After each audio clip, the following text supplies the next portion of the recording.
Good afternoon.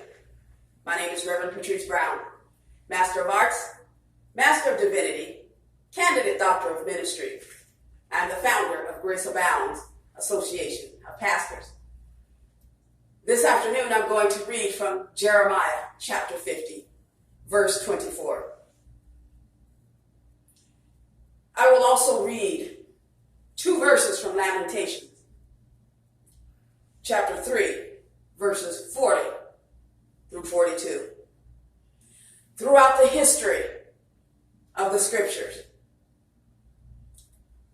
what we call the grand story of the Bible, God has chosen a people, and he has brought in the Gentiles to be a part of these people that he has chosen to know and to commune with.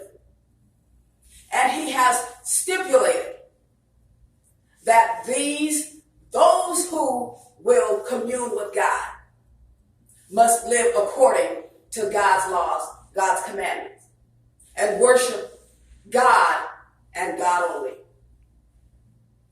And what we see throughout the grand story of the scriptures is that man has continually, God's chosen people, the Jews, and also the Gentiles who were grafted into the family of God's people, have continually gone astray from following and worshiping the only God. Now, during the time of the kingdom of Babylon, God has spoken his judgment against Babylon because Babylon has refused to turn from their worship of idols and has refused to listen to heed God's warnings. And God spoke this simple statement to let it be known. And I think in this one statement, one verse, enables any reader to understand that God is sovereign. The kingdom of Babylon was a mighty kingdom. All the nations surrounding Babylon were terrified of the Babylonians. They were a mighty, destructive force that God utilized to pour out his judgment upon Judah. And God warned Babylon to turn away from their idol worship, and they refused. And this is when we read and understand the history of Babylon and what a mighty, terrible nation they were. And when I say terrible, I don't mean, yes, they were vicious toward their enemies, but they were a mighty force, more powerful than all the nations around them at the moment, at that time. God gave them the power to be mightier than all the nations around them because God's chosen people had turned away from God. And it was God's judgment against the Jews that the Babylonians, their enemies, would come and conquer them and take them into captivity. And now, after God utilized the Babylonians to pour out his judgment upon the Jews, God then poured out his judgment upon Babylon because they, like the Jews, refused to turn away from their idols. God said they were insane with their idols. And this is what the sovereign God decreed against this nation that all the other nations feared and trembled against. God said, I have laid a snare for you. You have indeed been trapped, O Babylon, and you were not aware. You have been found and also caught because you have contended against the Lord. That is what God spoke to the powerful nation of Babylon, the nation that God himself gave power to destroy and to tear down other nations. That is what the sovereign God spoke against the nation that had all the other nations trembling. God said, I have laid a snare for you, and you were not aware. What a sovereign God. What a mighty sovereign God. God said, you have indeed been trapped, O Babylon. That makes it clear who is in power, who is in control. It makes it clear in this one simple verse.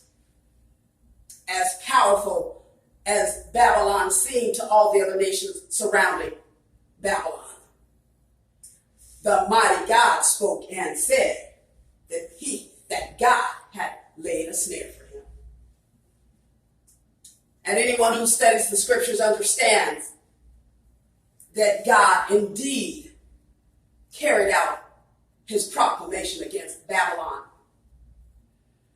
God proclaimed that Babylon would be destroyed and that their nation, even the land itself, would never again be inhabited. And that is true today.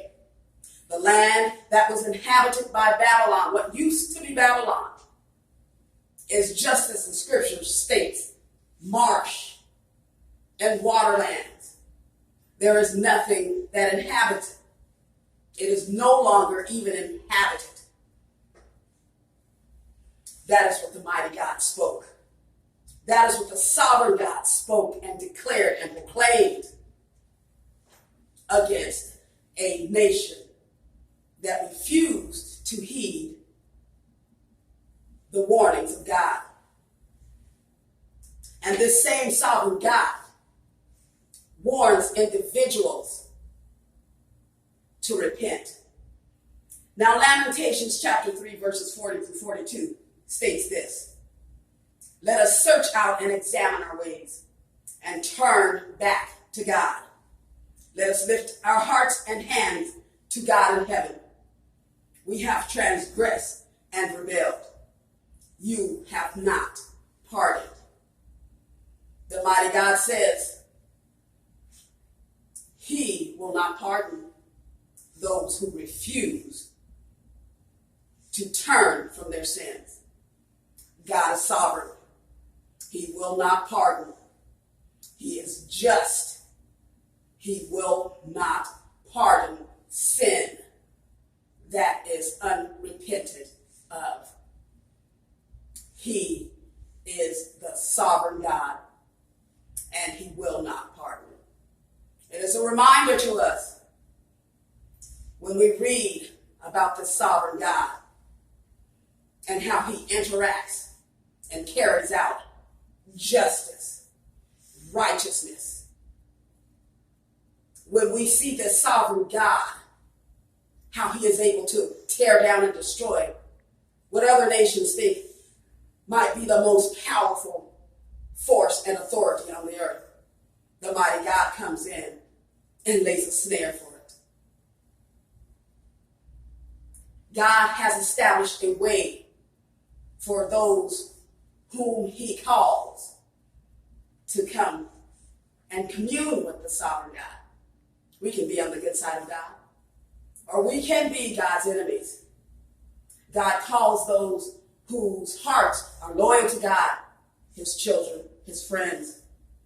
Those who reject and who disobey God, God calls his enemies. So we can be God's friend, or we can be God's enemies. We can be on the receiving end of this sovereign God's goodness and blessings, or we can be on the receiving end of this sovereign God's mighty judgment. And if one is on the receiving end of God's judgment, as God has done previously, God says we can know what God will do in the future because of what God has done previously. We do not want it to be that God lays a snare.